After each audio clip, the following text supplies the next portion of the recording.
한 주간 주의 은혜로 잘 사셨습니까? 한 주 한 주를 마무리하면서 지난주보다 이번 주가 나았나? 또 좀 더 하나님의 은혜를 체험했나라는 생각들을 하게 됩니다. 우리는 육신을 가지고 있기 때문에 100% 주님이 원하시는 뜻을 따라 살아갈 수가 없습니다. 뭔가를 지속하다 보면 하기 싫어질 때가 오고 또 한계를 만나게 되고 또 뭔가 과거로 자꾸 돌아가려고 하는 모습들이 있습니다. 그래서 우리는 계속 성령의 역사를 사모하고 그 성령께서 역사하시는 중에 우리의 모든 것을 책임질 수 있도록 오늘도 우리의 모든 상황 속에서 주는 그리스도시요 살아계신 하나님의 아들이심을 고백해야 될 줄로 믿습니다. 그런 축복을 누리는 여러분 되시기를 주 예수 그리스도 이름으로 축원드립니다. 자, 고린도후서 11장 16절부터 21절을 오늘 볼 건데요. 자, 고린도후서 11장 16절부터 33절이 한 단락입니다. 새로운 단락인데요. 바울은 복음을 위한 자신의 수고와 고난에 대해서 부득불 자랑할 수밖에 없다라는 내용을 지금 이야기하고 자신이 복음 때문에 당했던 많은 것들을 자랑하게 됩니다. 근데 이미 이 11장 1절, 이 11장의 첫 장에서 원하건대 너희는 나의 좀 어리석은 것을 용납하라 라고 이야기했습니다. 근데 지금 이 16절에도 내가 다시 말하노니 누구든지 나를 어리석은 자로 여기지 말라. 그러니까 거기 드는 어리석은 자로 생각하라, 용납하라. 그런데 지금은 어리석은 자로 여기지 말고 또 뒤에는 어리석은 자로 받으라 라고 이렇게 이야기를 합니다. 이게 좀 말이 이상해 보이는데 한마디로 이런 거예요. 지금 자신을 불신하는 고린도 교회 성도들을 향해서 내가 부득불 자랑할 수밖에 없다. 그런 자신의 그 복합적인 심정이 여기 지금 드러난다고 보면 되거든요. 요거를 한번 쭉 보면서 우리가 보겠는데요. 그래서 이 16절부터 33절을 세 번에 걸쳐 보겠습니다. 오늘 16절부터 22절을 보겠고요. 21절까지. 그리고 월요일, 다음 주 월요일에 22절부터 27절을, 화요일에 28절부터 33절을 보도록 하겠습니다. 오늘 이 16절부터 21절을 통해서는 자랑 전에 자신이 좀 다시 이제 이렇게 부탁하는 부분들이 나오는데요. 안 봐도 돼요, 사실은. 그런데 우리가 성경을 한번 쭉 보면서 바울이 이런 글을 쓰면서 가진 마음을 한번 의도를 알아보자는 것입니다. 16절 보겠습니다. 내가 다시 말하노니 누구든지 나를 어리석은 자로 여기지 말라. 만일 그러하더라도 내가 조금 자랑할 수 있도록 어리석은 자로 받으라. 아까 앞에 조금 전에 말했잖아요. 그죠? 이 어리석다라는 표현이 좀 계속 나오는데요. 바울은 자신의 사역을 자랑하는 것을 좋아하지 않습니다. 또 자랑하는 것 자체가 어리석다고 생각했습니다. 그런데 지금 교회를 보호하고 성도들을 올바르게 세우기 위해서 그 어리석은 행동을 자신이 싫은 행동을 해야 되는 것입니다. 그래서 내가 이거 하는 것은 어리석어서 하는 것이 아니니까 어리석은 자로 여기지 말라. 만일 너희들이 그렇게 보인다 하더라도 조금 자랑할 수 있도록 어리석은 자로 받아들이라 라고 얘기하는 것입니다. 이 조금 자신의 사역을 자랑할 수밖에 없기 때문에 자신을 어리석은 자로 생각하더라도 이해해주고 들어주고 말하고 있는 것을 잘 생각해봐라 라는 이야기를 하고 있는 것입니다. 17절입니다. 내가 말하는 것은 주를 따라 하는 말이 아니요 오직 어리석은 자와 같이 기탄 없이 자랑하노라. 참, 이 16절에서 바울이 지금 고린도교 성도들에게 자신을 어리석은 자로 용납하라고 요구한 기본적인 이유가 뭐냐면 바울의 이 자랑하는 말이 주를 따라 하는 말이 아니라 오히려 이 어리석은 자와 같은 기탄 없는 자랑이라는 것입니다.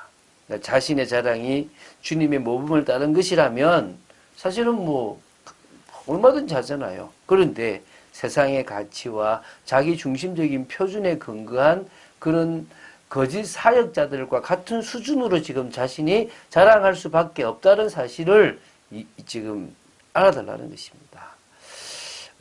사실은 이런 불가피한 상황이 좋지 않습니다. 자신을 이 어리석게 보이는 행동을 해야 한다는 그 자체가 얼마나 싫겠습니까? 그러나 어리석은 자로 인식된다 하더라도 기탄 없이 자신에 대해서 자랑할 것임을 지금 사실을 이야기하고 있다는 것입니다.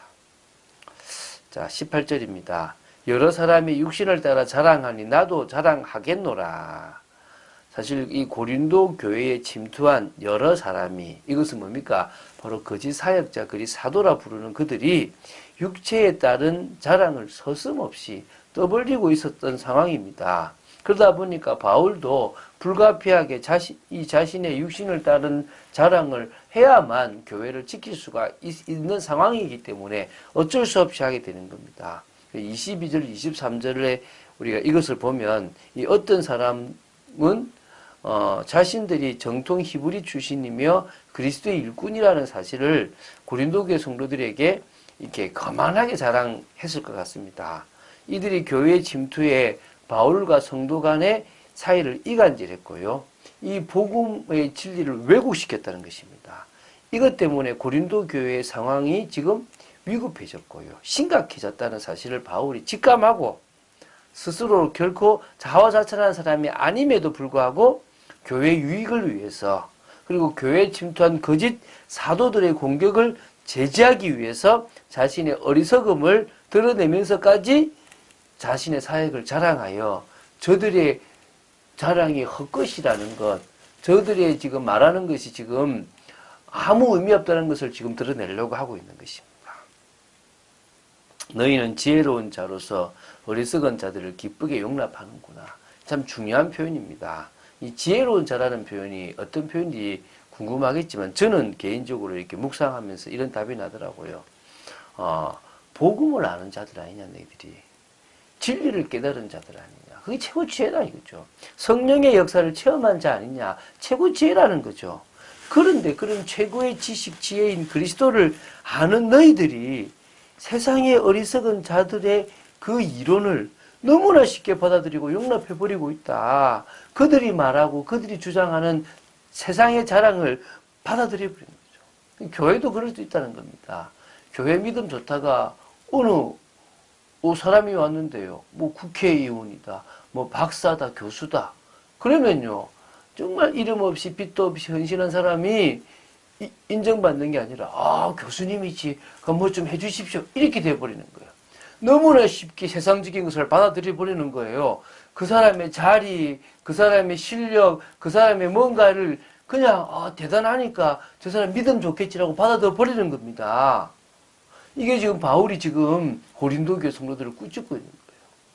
제가 교회를 하면서요. 그러고 싶지 않습니다. 당신이 세상에서는 지식 있고 뛰어난지 모르지만 교회에서는 은혜 속에 들어가라.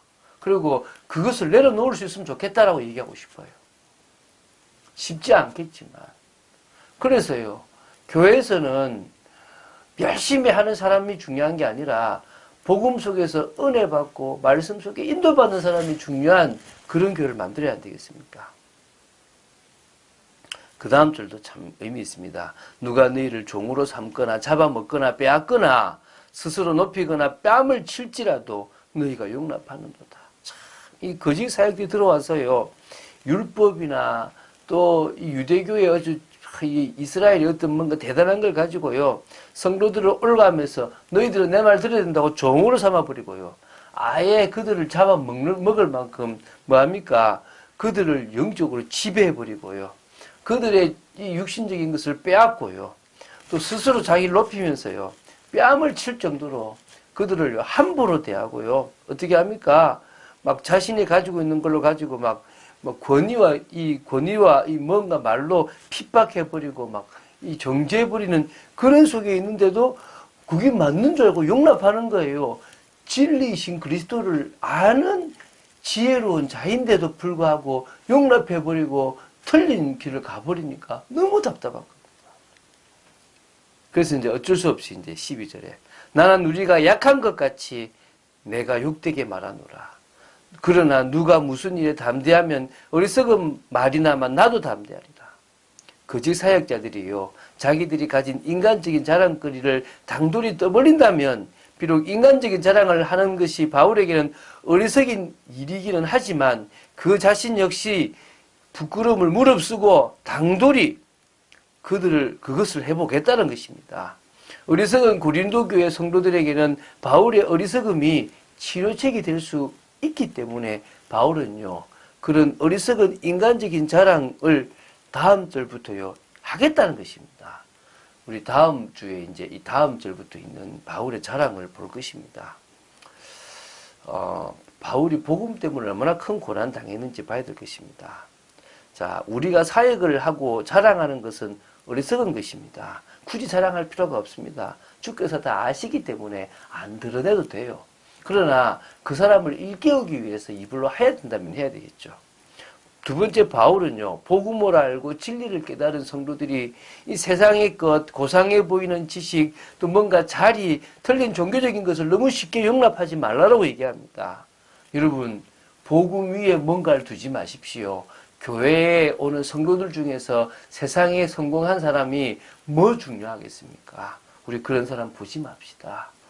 정말 사도행전을 다시 시작해 나갑니다. 내일 주일에 우리는 사도행전을 볼 겁니다. 말씀 속에 있게 되기 바랍니다. 은혜 속에 있게 되기 바랍니다. 한 주간 동안 계속적으로 사도행전에 대해서 우리가 깨닫고 받지 않습니까? 중인문서고 성령행전이고 교회에 대한 매뉴얼과 답을 가지고 있고, 또한 끝나지 않은 이 책이 우리 교회에 대한 방향, 전도와 선교에 대한 방향, 그래서 교회 개인에 대한 답을 주고 교회에 대한 답을 주고 정말 전도 선교에 답을 주고 있다는 사실을 기억하고요. 우리는 정말 이 사도행전을 이어서 보는 중에 하나님과 더 통하는, 그래서 정말 전도자의 축복된 삶을 살아가는 인생 되어야 될 줄로 믿습니다. 그런 귀한 인생 되기를 주 예수 그리스도 이름으로 축원드립니다. 주는 그리스도시요 살아계신 하나님의 아들이심을 고백합니다. 말씀 따라 믿음 따라 가기를 원하며, 바울이 부득불 자랑할 수밖에 없었던 것을 기억하고, 저희들은 그런 이유가 아니면 자랑하지 않게 해 주시옵시고, 또 세상적인 것, 육신적인 것을 정말 복음 위에 받아들이는 어리석은 자들이 되지 않도록 저희들을 붙잡아 주시고, 오직 복음을 위해 살아가는 축복된 인생 되기를 간절히 소원합니다. 내일 주일을 준비하며 오늘 주님만을 바라보는 귀한 날 되기를 간절히 소원하며 주 예수 그리스도 이름으로 기도드립니다. 아멘.